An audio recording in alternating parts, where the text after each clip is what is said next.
Glória a Deus. A paz do Senhor, irmãos. Amém? Abra sua Bíblia, por favor, nos Salmos de número 128. Salmos de número 128. Louvado seja o nome do Senhor. É uma bênção poder estar na casa do Senhor nessa noite. É um privilégio meu e seu podermos estar na presença do Senhor para juntos louvarmos o nome do Senhor. Começando mais uma semana na presença do Senhor, glorificando e exaltando o nome santo do Senhor. Salmo 128. Hoje o culto é destinado à família. E nós queremos conversar um pouquinho neste Salmo 128. Diz assim a palavra do Senhor. Eu vou ler aqui no telão, porque minha versão é um pouquinho diferente das dos irmãos, e aí a gente acompanha junto. Bem-aventurado todo aquele que teme ao Senhor e anda nos seus caminhos, pois comerás do trabalho das tuas mãos, feliz serás e te irá bem. A tua mulher será como a videira frutífera no interior da tua casa, os teus filhos como plantas de oliveira à roda da tua mesa. Eis que assim será abençoado o homem que teme ao Senhor. De Sião o Senhor te abençoará, verás a prosperidade de Jerusalém por todos os dias de tua vida, e verás os filhos de teus filhos e a paz sobre Israel. Amém. Podeis assentar. Glória a Deus. Amados irmãos, o culto hoje é destinado à família, como já dissemos, é um culto para nós podermos louvar o Senhor juntamente com nossos familiares, com nossa família reunida na casa do Senhor. E este salmo, irmãos, ele traz uma mensagem importante para a família. Ele fala sobre a bênção da felicidade. É o que todo mundo espera, é o que todo mundo quer. Todo mundo quer ser feliz. Se você sair por aí e perguntar quem quer ser feliz, muito difícil você vai encontrar alguém que diga, eu não quero ser feliz, ou já cansei de ser feliz, né? Não vai ter esse. Todos querem ser felizes, todos buscam a felicidade. E quando o assunto é família, aí que a pessoa quer ser feliz mesmo. Quando o assunto é casamento, há quem diga, olha, eu casei para ser feliz. Né? Não gosto muito dessa declaração, acho que ela não é a mais adequada. Você casou para fazer alguém feliz. E fazer alguém feliz te faz feliz. Não é isso? Esse é o casamento, essa é a química do casamento. Enquanto você luta para fazer alguém feliz, você é feliz. Então, a felicidade é a busca de todo mundo, de todo ser humano. Principalmente um lar feliz, um lar abençoado. E é exatamente isso que esse salmo descreve. Um lar feliz, um lar abençoado pelo Senhor. E ele faz um link da felicidade com o temor a Deus. Ele diz a razão do lar ser um lar abençoado, ser um lar feliz, é exatamente porque nesse lar há temor a Deus. Há temor a Deus. O Salmo 128, ele é um dos salmos de romagem, ou salmos de peregrinação. Do Salmo 120 ao Salmo 134, todos estes salmos, eles são considerados, ou são assim chamados, salmos de romagem ou salmos de peregrinação. Por que são chamados assim? Porque estes salmos, do Salmo 120 ao Salmo 134, esses 15 salmos, eles estão separados no livro de Salmos, porque os judeus, eles costumavam cantar estes salmos quando faziam as suas peregrinações a Jerusalém. Pelo menos 3 vezes por ano, todos os judeus de todas as regiões da Palestina, de todos os pontos da Palestina, e até mesmo de fora da Palestina, eles iam obrigatoriamente a Jerusalém. Mas isso não era pesado para o judeu. Apesar da lei determinar que eles tinham que estar presentes naquelas festas, eles iam com alegria. Era o momento de subir a Jerusalém para adorar a Deus, para glorificar a Deus. Era a festa dos tabernáculos, era a festa da Páscoa, era a festa do Pentecostes. E eles estavam sempre fazendo essas peregrinações 3 vezes por ano. Pelo menos 3 vezes por ano tinha essa peregrinação a Jerusalém. E ali iam várias famílias inteiras, pais com seus filhos, idosos, levando seus animais para oferecerem em sacrifício na festa em Jerusalém. E durante o percurso, durante a caminhada, estes salmos eram cantados. Estes salmos eram entoados por aquela multidão que ali caminhava. Algumas viagens duravam dias, e durante o percurso iam se juntando a outras famílias, e a festa ia aumentando, acampavam durante a noite, e todo o louvor daquele povo eram estes salmos. Cantavam outros salmos, mas estes aqui foram feitos especificamente para esse momento, para o momento da peregrinação, da subida a Jerusalém para adoração ao nome do Senhor. E é importante notar que estes salmos, eles falam exatamente dos sentimentos que dominavam a alma do povo judeu. Eles falam dos sentimentos que dominavam a alma daquele povo, das suas angústias, das suas tristezas, das suas frustrações. Eram confissões de pecado, eram salmos que revelavam o coração daquele povo, tudo o que eles já tinham passado, mas também a sua confiança em Deus, a sua esperança em Deus, tendo Deus como seu socorro e o seu auxílio em todos os momentos. E era também uma exortação a continuar confiando no Senhor. E eles cantavam esses salmos durante a sua peregrinação. Isso me faz lembrar de que, tal qual aquele povo, nós também somos peregrinos nessa terra. Nós também estamos aqui de passagem. Apesar de muitos quererem viver aqui como se aqui fosse a sua terra, como se aqui fosse a sua pátria, muitos já se amoldarem a este mundo e tomarem a forma dele.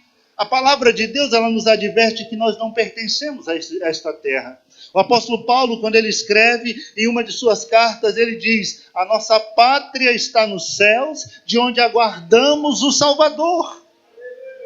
A nossa pátria está no céu, de onde nós aguardamos o Salvador. Então, nossa pátria não é aqui. Nós estamos aqui como peregrinos, como forasteiros, de passagem, rumo a Jerusalém celestial. Somos romeiros aqui. E vamos entoar louvores ao Senhor durante a nossa caminhada. Vamos falar do Senhor, das nossas lamúrias, dos nossos problemas, das nossas dificuldades. Mas vamos também confiar no Senhor, na força do seu poder, porque Ele nos fará chegar ao nosso destino em segurança.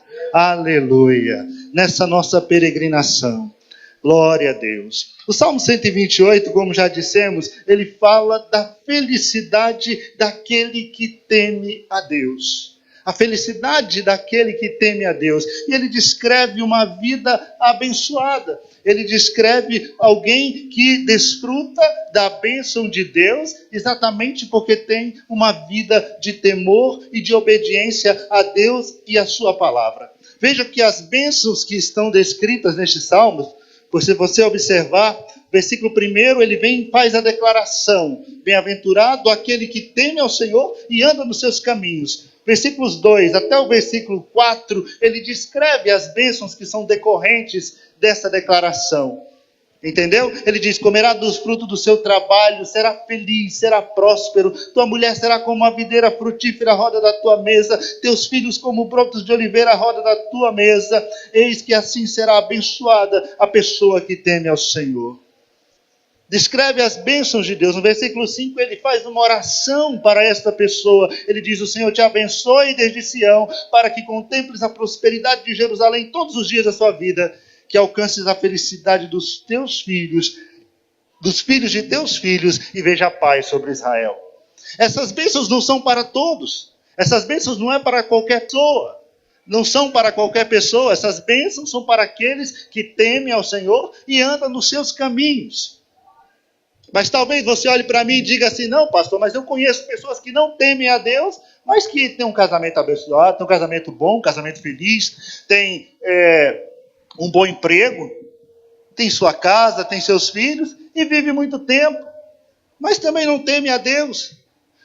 Preste atenção, meu irmão, a bênção de Deus, a bênção aqui descrita, quando Deus dá a bênção para o seu povo, quando Deus dá a bênção material para o seu povo, Ele dá ao seu povo o poder de desfrutar da bênção que Deus lhe deu e se alegrar na bênção que Deus lhe deu.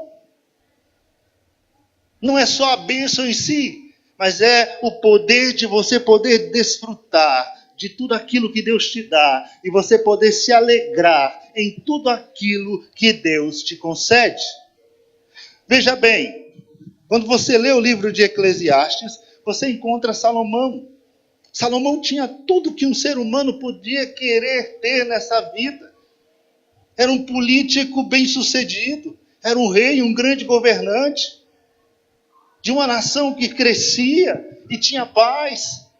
Salomão era o homem mais sábio da terra, tinha todo o conhecimento, tinha um reino aos seus pés, empregados, riquezas, mulheres, tinha tudo para ser o homem mais feliz do mundo.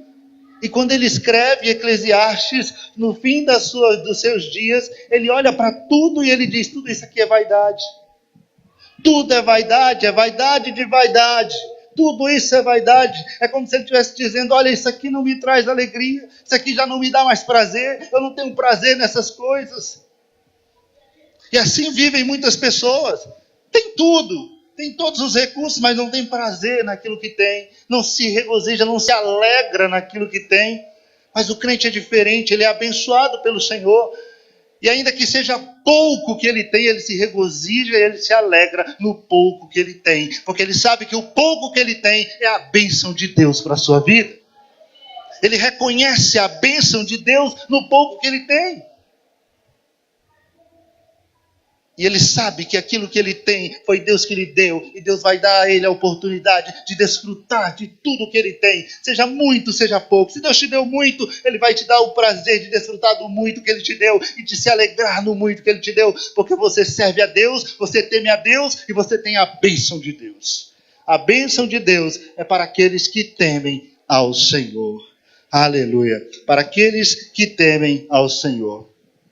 E o salmista ele começa dizendo, olha, é feliz, é bem-aventurado, é abençoado com felicidade aquele que teme ao Senhor e anda nos seus caminhos. Não é uma felicidade qualquer. Não é uma felicidade que é decorrente de estímulos materiais. Não é feliz porque tem a casa nova. Não é feliz porque tem um carro novo. Não é feliz porque conquistou o emprego dos sonhos. Não que essas coisas não nos façam felizes, faz sim. Uma casa nova te faz feliz, um carro novo te faz feliz. Nós temos que nos alegrar nessas coisas, com certeza. Mas a alegria que vem dessas coisas, ela é fugaz, ela é passageira, ela logo se vai, porque a casa nova fica velha, e daqui a pouco você vai ter que trocar ou reformar. O carro novo fica velho, e daqui a pouco você vai olhar para ele e vai dizer, meu filho, foi bom enquanto durou, vai, vem outra. Né? O emprego novo daqui a pouco é o emprego dos sonhos, mas você olha e fala, tenho que fazer outro concurso, já não está dando para pagar as contas, e assim é a vida. A alegria que o Salmo descreve, ela não está firmada ou fundamentada em estímulos materiais, porque os estímulos materiais eles passam. A alegria descrita nesse salmo, a felicidade descrita nesse salmo para a família ou para o ser humano que teme ao Senhor, ela não está fundada em uma vida sem problemas, uma vida sem dificuldades, uma vida onde não se passa necessidade, pelo contrário.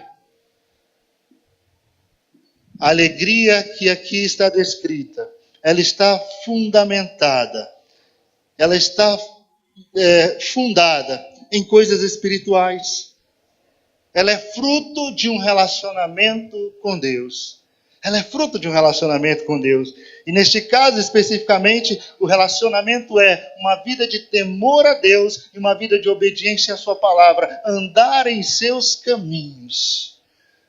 Não podemos nos iludir, irmãos. A verdadeira felicidade, ela só existe em Deus. A verdadeira felicidade, ela está diretamente ligada a um relacionamento com Deus. Fora isso, você pode ter ou podemos ter momentos de alegria, mas felicidade só há em Deus. Só há em Deus. A Bíblia ela traz várias receitas de felicidade. Você abre a Bíblia e você vai encontrar a Bíblia dizendo, olha, bem-aventurado, bem-aventurado, bem-aventurado, feliz, feliz, feliz, feliz. Se abre o Novo Testamento, você já encontra em Mateus capítulo 5, Jesus com uma lista de felicidade para você. Feliz, feliz, feliz. Mas em todos os casos, a felicidade ela está diretamente ligada a um relacionamento com o Senhor. A um relacionamento com Deus. Vou te dar um exemplo do Salmo 1. Salmo 1, ele diz assim, feliz é o homem que não anda segundo o conselho dos ímpios, não se detém no caminho dos pecadores e não se assenta na roda dos escarnecedores. Se o Salmo acabasse aqui, nós poderíamos com certeza dizer que a felicidade não está diretamente ligada a Deus, a um relacionamento com Deus.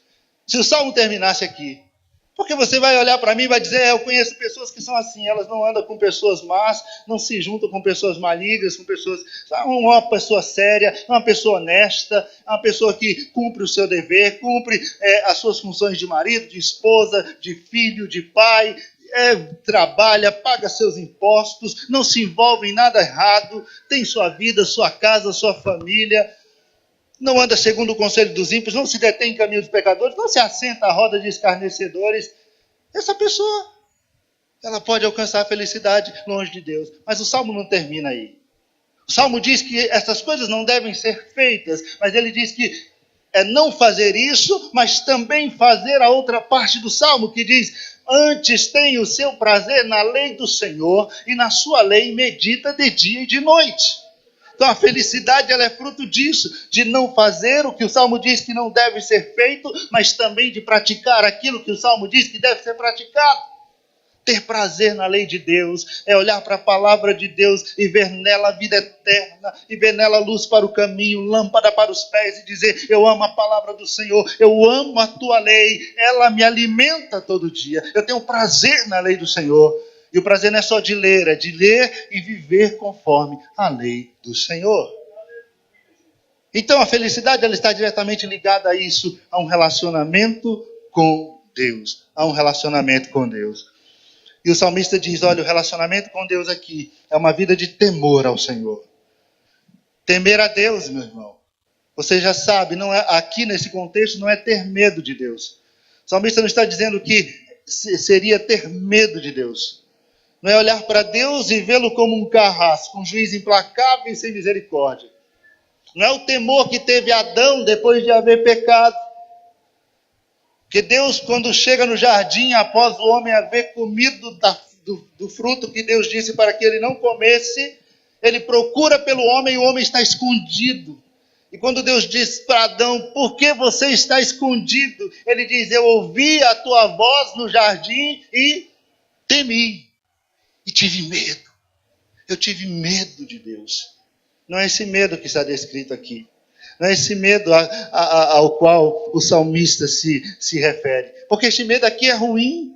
Esse medo nos traz uma preocupação, uma apreensão, uma angústia. Uma angústia diante de uma expectativa de algo ruim que pode nos acontecer. Que pode nos sobrevir. E jamais uma atitude dessa pode nos trazer alegria, pode nos trazer felicidade. Jamais uma atitude dessa pode nos trazer felicidade. O temor aqui descrito é o amor respeitoso para com Deus.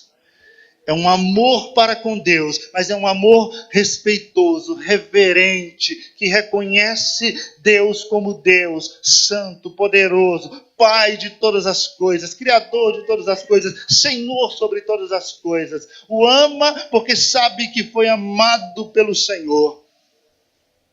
Esse temor aqui é o temor, é a reverência e o amor que um filho devota para com o seu pai. Ele ama o pai e ele reverencia o pai.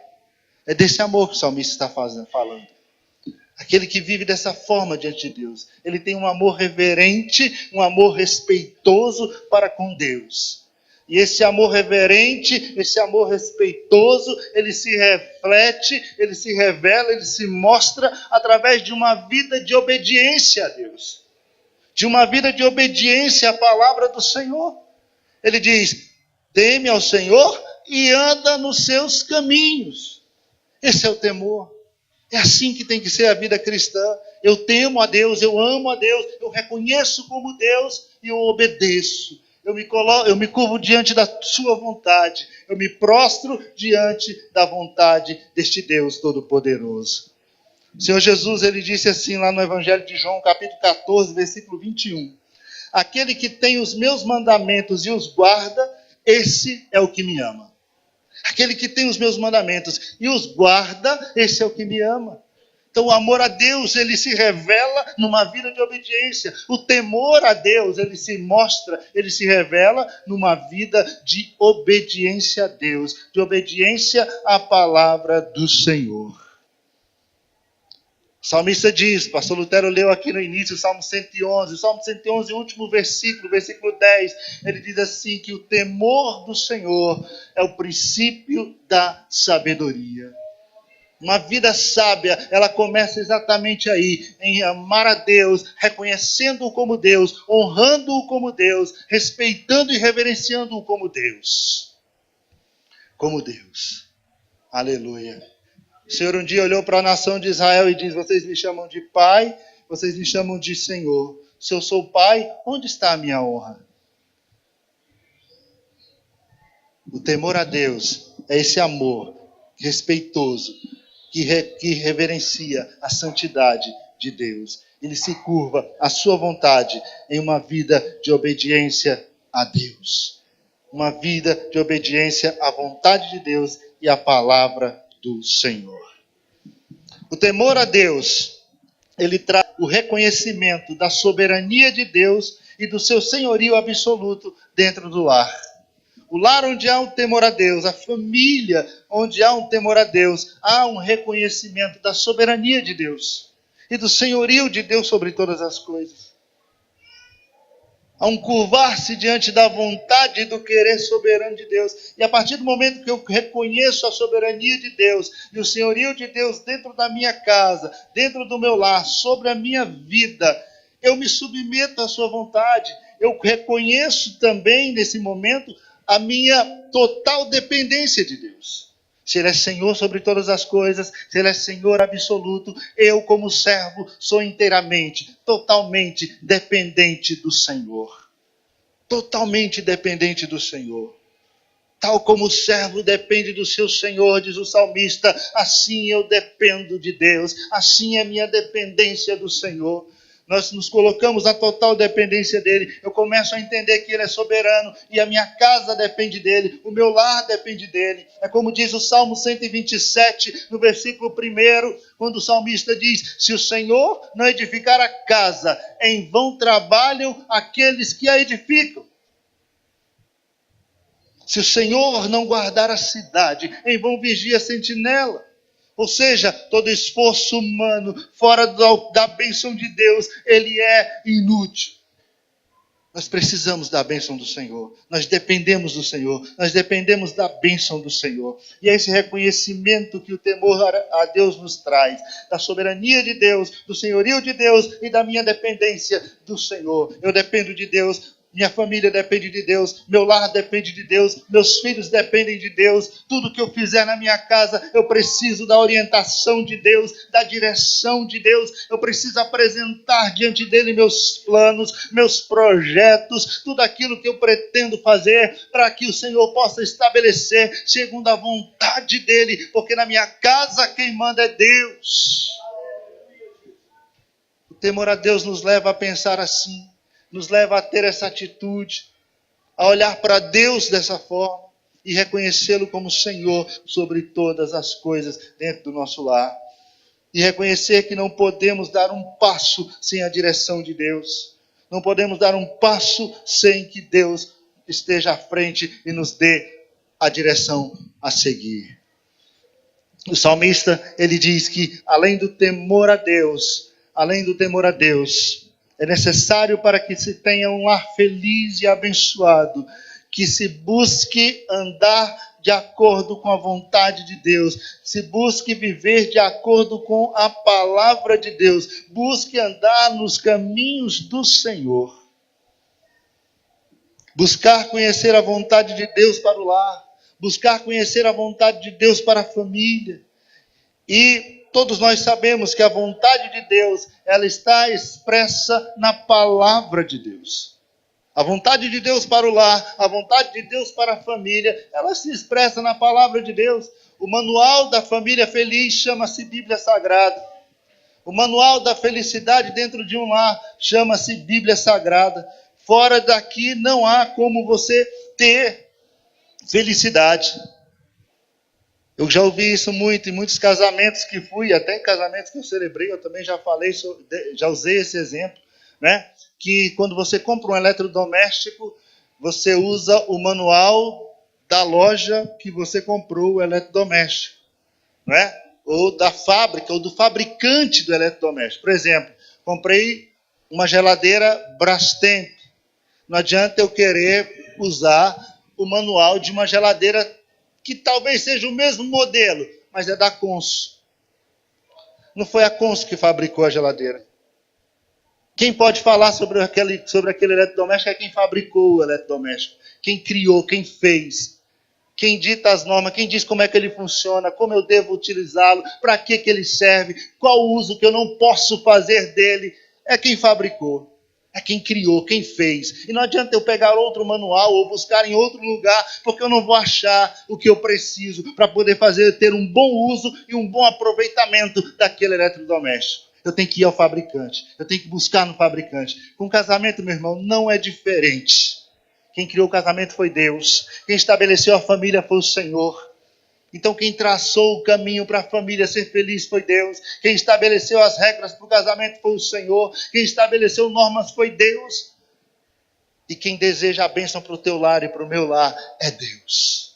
É Deus, é o Senhor. Então é a palavra de Deus, é nela que nós vamos encontrar as direções de Deus, ou as diretrizes de Deus para o casamento, para o lar ser feliz, para a família ser feliz. É na palavra de Deus que nós vamos encontrar Deus olhando para mim e para você e dizendo, olha, é melhor serem dois do que um. Porque se forem dois, eles têm melhor paga do seu trabalho, ou seja, tem um lucro maior, o trabalho vai render mais, você vai alcançar os seus objetivos de forma mais rápida. Os objetivos serão alcançados de forma mais rápida e mais eficiente, porque são dois. É isso que ele está dizendo, é melhor serem dois do que um, porque tem melhor paga do seu trabalho. Se os dois investem na educação do filho, a educação vai ser melhor. Se os dois investem no ensino da palavra de Deus do filho, o filho vai aprender mais da palavra de Deus. Se os dois assumem a responsabilidade de cuidar da casa, de cuidar da família, esse lar vai crescer e vai alcançar aquilo que... para o bom propósito para o qual ele foi criado, porque os dois estão juntos no mesmo propósito, no mesmo objetivo, lutando juntos para que a família cresça, para que o casamento dê certo, para que o lar seja uma bênção, para que os filhos sejam uma bênção, os dois juntos. A Bíblia diz, olha, é na palavra de Deus que você vai encontrar ela dizendo, olha, é melhor serem dois do que um, porque se forem dois, se um cair, o outro vai lá e levanta. Se um cair, o outro levanta. E ela diz ainda, ai daquele que estiver só, porque se ele cair, quem é que vai levantar? Então o casamento é isso, um ajuda o outro, um estende a mão para o outro, um dá força para o outro. Vai ter dia que um vai estar mais embaixo, o outro vai estar mais em cima, então o que está mais em cima vai estender a mão e vai erguer o outro, vai dar o ombro, vai estar junto na caminhada. Casamento é isso, um dia um vai tropeçar, o outro vai estender a mão e vai levantar, quantas vezes for necessário fazê-lo. Casamento é isso. Não é olhar para o que caiu e dizer, olha, agora chega, morra. Não, já te ajudei demais. Levanta só. Diz, se um cair, o outro levanta. Se um cair, o outro estende a mão e levanta. É a palavra de Deus que diz que é melhor serem dois do que um, porque se estiverem frios, os dois se aquentam. Os dois se esquentam. Um aquece o outro. Os dois se aquecem à noite, os dois se aquecem no frio. Há momentos na vida que são difíceis de se viver. Há momentos de dificuldades, há momentos de necessidades emocionais muito grandes, que passamos por problemas, que passamos por enfermidades, que passamos por necessidades, que passamos por aflições. E é bom quando você tem um ao outro para poder aquecer o coração, para poder estar junto nessa caminhada. E a palavra de Deus diz que tem que ser assim, tem que ser dessa forma. Ela diz, olha, é melhor serem dois do que um, porque se alguém prevalecer contra um, os dois lhe resistirão. Então ela está dizendo, olha, a batalha de um é a batalha do outro, a guerra de um é a guerra do outro. Você não batalha mais as suas guerras sozinho, você não batalha mais as suas guerras solitário, você tem alguém do seu lado, a sua companheira, o seu companheiro, para guerrear por você. Vocês vão orar juntos, vocês vão consagrar juntos, vocês vão jejuar juntos. Se o diabo quiser prevalecer contra a sua família, os dois resistirão. Se o diabo quiser prevalecer contra seu filho, os dois resistirão. Se o diabo quiser prevalecer contra a sua filha, os dois resistirão. Os dois irão para a guerra juntos. Os dois resistirão. É isso que a Bíblia está dizendo. E ele conclui, a palavra de Deus conclui esse texto dizendo, olha, o cordão de 3 dobras, ele não se arrebenta com facilidade. Ele não se rompe facilmente. Ou seja, você, Jesus e seu cônjuge. O cordão de 3 dobras, ele tem que estar presente no casamento. O Senhor tem que estar presente no seu casamento. O Senhor tem que estar presente no seu lar. O Senhor tem que estar presente na sua família. Esse cordão de 3 dobras, ele não se rompe facilmente. O caminho da felicidade para o lar está na palavra de Deus, está na vontade de Deus, em conhecer a vontade de Deus e se curvar a ela, em conhecer o que Deus quer para o casamento e se colocar na posição, ou seja, no centro da vontade de Deus. A palavra de Deus é que vai olhar para mim e para você e vai dizer, olha, filho, honra seu pai, honra sua mãe, seja um filho obediente, não seja um filho rebelde. Respeite o seu pai, respeite a sua mãe. Isso é justo. Seja um filho obediente. E esse é um mandamento que vem acompanhado de uma promessa. Se você é um filho que honra seu pai, que honra sua mãe, Deus dá a você vida longa e vida próspera. Quer um lar feliz, seja um filho obediente. Quer um lar abençoado, quer uma família abençoada, seja um filho obediente. Seja um filho que honra o pai, honra a mãe, respeita os pais, respeita a mãe. Estamos vivendo momentos de uma geração em que jovens se tornam independentes muito cedo. Não é porque trabalham. E pelo contrário, hoje eles saem de casa mais tarde, né? Ficam mais tempo dentro de casa. Né? Demora para sair de casa, mas querem a independência mais cedo. Mais cedo eles querem sair e não ter hora para voltar, sair e não dizer onde está, né? Desligar o celular porque a mãe chata vai ficar ligando, vai ficar perguntando, ou o pai chato vai saber onde eu estou. Então eles querem uma vida independente, mas não tem como se manter, então mais cedo eles querem independência. É uma geração de filhos rebeldes. É uma geração de filhos desobedientes. É uma geração de filhos que são donos do próprio nariz. Que acham que seus pais estão ultrapassados e não tem nenhum conselho que seja eficiente para lhes dar. Tome cuidado com isso. Tome cuidado com isso. A orientação da palavra de Deus é vós filhos, sede obediente aos vossos pais no Senhor, porque isso é justo. Honra o teu pai e a tua mãe, porque é o primeiro mandamento com promessa, para que te vá bem e viva muito tempo sobre a terra. Esse é o segredo do lar feliz. Esse é o segredo do lar abençoado. Esse é o segredo da felicidade. Está na palavra, está descrito na palavra do Senhor. A palavra de Deus, ela dá a receita, ela dá a orientação para o lar abençoado. E ela diz, vós pais, ensinem os vossos filhos no caminho em que devem andar, porque quando eles crescerem, eles não vão se desviar deles. Vós pais, não provoqueis a ira aos vossos filhos, mas criai-os na admoestação, no ensino, na doutrina do Senhor. É uma responsabilidade nossa como pai de transmitir a palavra de Deus para os filhos, de ensinar-lhes o caminho do Senhor, de ensinar-lhes a obediência a Deus, de ensinar-lhes o temor a Deus. Somos nós que temos que ter essa coragem, ter essa determinação e fazer isso dentro da nossa casa. Porque quando fazemos assim, quando agimos dessa forma, nós estamos fazendo exatamente aquilo que a palavra de Deus nos orienta para que tenhamos um lar feliz, para que tenhamos um lar abençoado.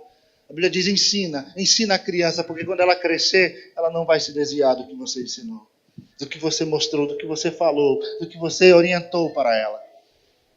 Então, o segredo para a felicidade dentro do lar está exatamente nisto, em temer a Deus, em temer ao Senhor e em viver de acordo com a palavra de Deus, em buscar a vontade de Deus para a família e viver de acordo com a vontade de Deus dentro do lar. É uma responsabilidade nossa, irmãos. Quer ser feliz? Quer que seu casamento seja feliz? Vá ver o que a Bíblia diz sobre o casamento. Vai aprender com a palavra do Senhor. Vai colocar em prática na sua vida aquilo que a palavra de Deus estabelece. Quando a gente olha para o contexto desse Salmo 128, a gente vê que o conceito de felicidade daquela época, o conceito de felicidade do oriental, daquele povo ali, era bem diferente do nosso. O Salmo aqui descreve uma vida feliz, alguém que tem um pedaço de terra, uma fazenda ou uma chácara, planta nela e tira dali todo o seu sustento, ela produz, ela dá o alimento e ali ele tira seu sustento para ele, para a sua família, ele tem a sua companheira, ele tem a sua mulher, é uma mulher que trabalha dentro de casa, que cuida da família, que cuida dos filhos, que cuida do marido, o marido tem prazer nessa mulher, ela é uma videira frutífera, lhe dá alegria, seus filhos são rebentos de oliveira, casa cheia, quanto mais filhos melhor, quanto mais filhos melhor. Então muitos filhos eram rebentos de oliveira, ou seja, aqui está o futuro da minha geração, a minha geração vai seguir porque meus filhos estão aqui, estão nascendo, estão à roda da minha mesa. É ter uma vida longa, é poder ver a felicidade dos filhos, ver a felicidade dos netos, ver a felicidade dos bisnetos, viver uma vida longa. Ir a Jerusalém todos os anos e prestar seu culto, sua adoração a Deus, ver a prosperidade do povo, ver o povo prosperar. Esse é o conceito de felicidade descrito nesse salmo. E quando nós olhamos para a nossa realidade, a gente vê que a nossa realidade ela é um pouco diferente dessa daqui. É diferente dessa daqui. Nossos padrões são diferentes. Hoje se casa mais tarde, na nossa sociedade é assim, se casa mais tarde. E quando se tem muitos filhos, tem 2 filhos, né? Quando se tem muitos filhos, tem 2 filhos. Todo mundo quer trabalhar, ninguém tem muito interesse pelo serviço lá na roça, lá na chácara, lá no pedacinho de terra, né? Mas todos querem ter seu emprego. Até a mulher hoje, ela já sai de casa, ela pode ter sua carreira profissional, trabalhar, conquistar seu espaço no mercado de trabalho. É totalmente diferente da realidade daquele povo, da realidade daquela época. Mas uma coisa nós não podemos negar: os princípios descritos nesse salmo são os mesmos que se aplicam à minha vida e à sua vida. O ser humano, ele quer ser feliz assim. Ele quer trabalhar, ele quer ter seu emprego, ele quer ter seu sustento, ele quer sair de casa, trabalhar e trazer o pão para casa, seja na roça ou seja no seu escritório, atrás de uma mesa. Ele quer ter a sua companheira, ele quer casar, quer ter filhos. Ele busca a felicidade dessa forma. Ele quer ter filhos, se vai ter 1, se vai ter 2, ele quer ter filhos. Ele quer viver muitos anos, ele quer ter uma vida feliz. Quer um emprego que lhe garanta o sustento, lhe traga o alimento, lhe põe à mesa. O princípio que esse salmo aplica a mim e à sua vida é o mesmo. Isso está no coração do ser humano, está no coração do homem. Deus, que vive em família, fez com que o homem vivesse também em família. E o homem tem essa necessidade de viver em família. E todos querem viver em família e viver feliz. E a felicidade está em temer a Deus e andar nos seus caminhos. Temer a Deus e andar nos seus caminhos. Deus vai abençoando, Deus vai dando vitória, Deus vai dando graça. O conceito de prosperidade que nós vemos hoje é o conceito de ter muito dinheiro, muito carro, muitos bens, muita casa, de ter muito, de ter em abundância. Mas não é esse o conceito de prosperidade que esse salmo nos traz. O conceito de prosperidade que esse salmo nos apresenta é de ter a bênção de trazer o pão de cada dia e colocar dentro de casa. É de ter a mulher, a esposa, os filhos dentro de casa, abençoados, servindo a Deus. Ter um lar na presença do Senhor. ter um lar na presença de Deus e se alegrar naquilo que Deus lhe dá e se regozijar na bênção que Deus lhe dá, se regozijar naquilo que Deus lhe concede.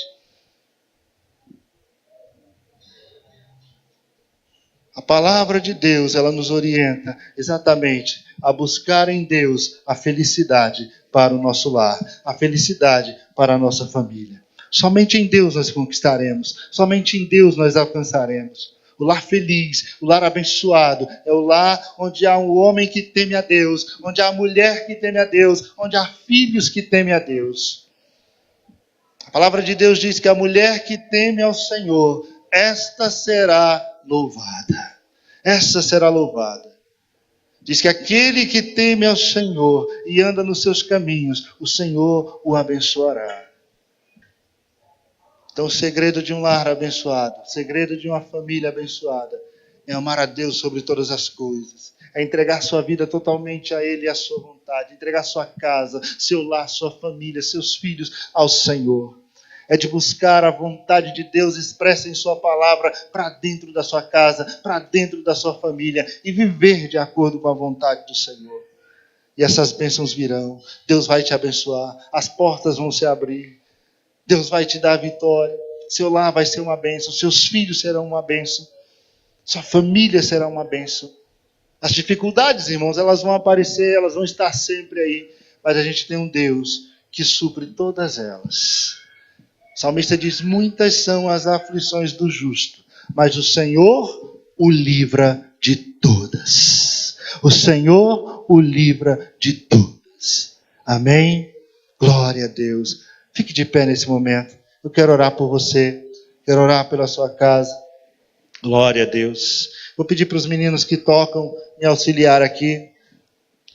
Glória a Deus. Feche os seus olhos. Pai querido e santo.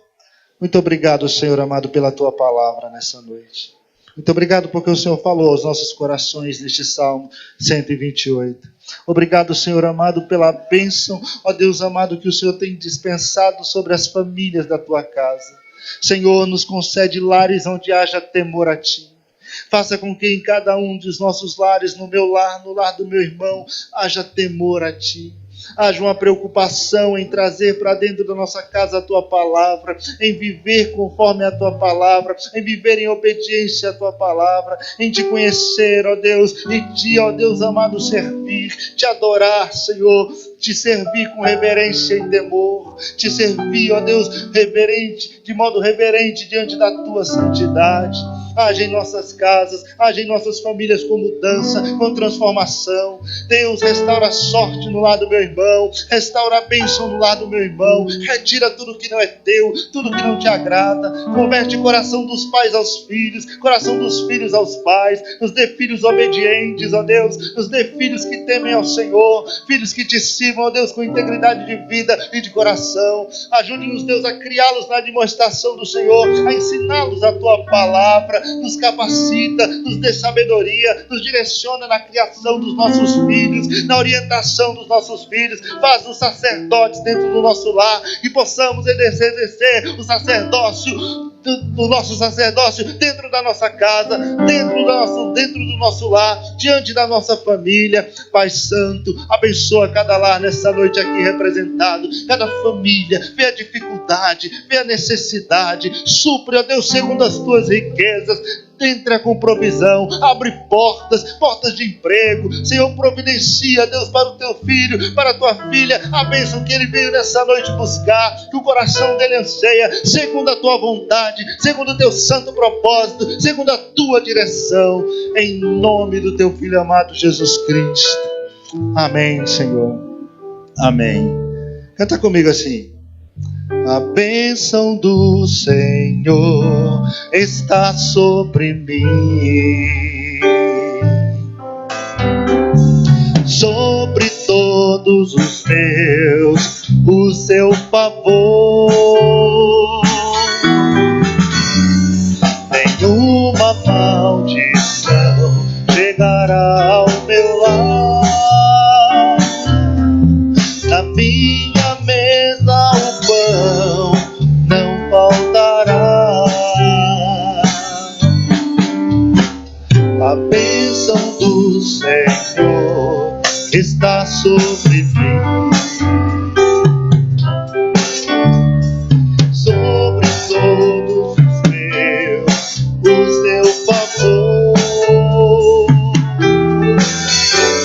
Nenhuma maldição chegará ao meu lar. Na minha mesa o pão não faltará. Minha casa será uma casa de bênção. Minha casa será uma casa de oração. Os meus filhos serão adoradores de Deus. Minha casa e eu serviremos a Deus. Minha casa será uma casa de oração. Minha casa será uma casa de bênção. Os meus filhos serão adoradores de Deus. Minha casa e eu serviremos a Deus. Minha casa e eu serviremos a Deus. Aleluia. Deus abençoe os irmãos. Amém. Pastor Lutero.